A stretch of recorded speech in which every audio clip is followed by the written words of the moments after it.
Xitoy ommaviy taratquchi Douyin-da e'lon qilingan ma'lumotlarga asoslanganda Xitoyning Xanan o'lkasidan Sharqiy Turkistonga taxminan 5000 Xitoy ko'chirib kelingan. Sinlarda tankechida necha 10 avtobusda to'shib kelingan Xitoylarning Sanji shaharlik avtobus bekitida yuk taqilari bilan avtobusdan tushayotganligi ko'rsatilgan.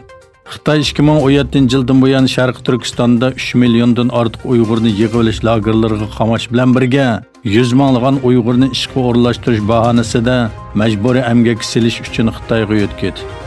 Yana bir tarafdan rayonning nüfus qurilmasini buzish uchun turli imtiyozlar orqali Xitoy ko'chmanlarni Sharqiy Turkistonga ko'chib kelishga rag'batlantirib keldi.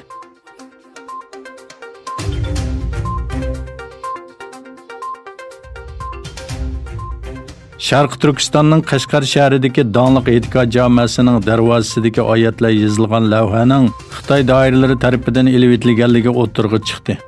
Xitoy Kommunist hokimiyati yillardan buyon Sharqiy Turkistonda diniy yadikorliklar va qabrlarga qarata sistemalik madaniyat qirg'inchiligi olib bormoqda. Uyg'ur kishilik huquq qurilishi tomonidan o'tgan yili e'lon qilingan masjid va mozorlarning vayron qilinishi haqidagi bir dokladda 2016-yildan 2019-yilgacha erishgan sunniy amroh rasmlarining 10 mingdan 15 minggacha masjid va mozorlarning cheqilganligi ko'rsatilganligi o'tirg'i qo'yilgan. Shuning bilan birga shahar markazlaridagi simvollik masjidlar xalqaroning tanqidiga taqobil turish uchun sayohatchilarga ichib berilmoqda. Yaqında e'tiqod jamoasining darvozasining ust qismida yer olgan va oyatlar yozilgan 1908-yilga oid lavhaning elib etilishi diqqatni tortdi.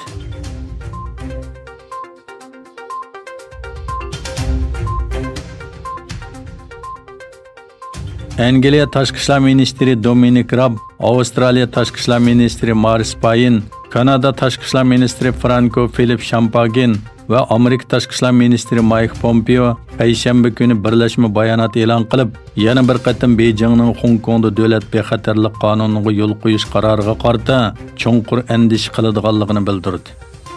Hong Kongning gullanishi va muqimligining xalqaro jamiyatning uzun muddatli manfaati uchun intayin muhim ekanligi ta'kidlangan bayonotda biz Xitoy hukumatini Hong Kong alayda ma'mur rayonlik hukumat va Hong Kong xalqi bilan hamkorlashib ikki taraf qabul qila oladigan murassa qilish chorasini izlab hal qilish yo'li bilan Xitoy Angliya birlashma xitobnomasidagi xalqaro majburiyatlarni ado qilishiga kafolatlik qilishga chaqiramiz deyildi.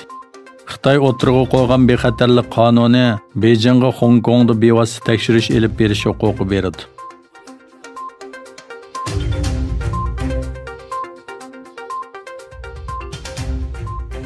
Malaysiyaning sobiq ministri Mahathir Mohamad 2016-yil qurgan Malaysiya Birlashma Yerlik partiyasi PPBMdan qo'g'landi. Mazkur partiya tomonidan e'lon qilingan yozma bayonotda aytilishicha, 18-mart o'tkazilgan favqulodda parlament yig'inida boshqa partiya a'zolari bilan birga o'ltirmag'achqa sobiq bosh ministr Mahathir va PPBM a'zolari Muhriz Mahathir, sobiq tantarbiya ministri Said Sodiq, Amuriddin Hamza va sobiq ma'rif ministri Masizli Malik qatorliqlarning a'zolik salohiyati bekor qilingan. Mahathir Mohamad ilgari 2017-yili Birlashma Malaysiya Milliy Tashkiloti OMNOdagi chiriklik satchilik qarta partiyasidan istifa bergan va shu yil bir qancha kishi bilan Malaysiya Birlashma Yerlik partiyasini qurgan. Mahathir 23 fevral boshlangan va bosh ministrlikdan istifa bergan hukumat krizisidan keyin partiyaning rahbarligidan istifa bergan hamda 6-oyda o'tkazilmoqchi bo'lgan qurultoydan ilgari nomzodlik ko'rsatilgan edi.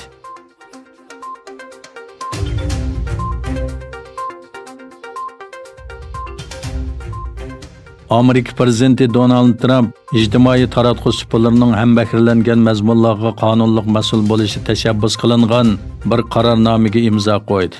Trump imzo qo'yish marosimida so'z qilib, farmonda internet shirkatlarining abonentlari o'rtoqlashgan mazmunga mas'ul qilmaydigan qonunga tuzatish kirgizishning oldin mo'ljallanganligini bayon qildi va ijtimoiy aloqa supullarining hozir supullarda elib berilgan tekshirish va hambahrilanishga mas'ul bo'lish kerakligini ta'kidladi.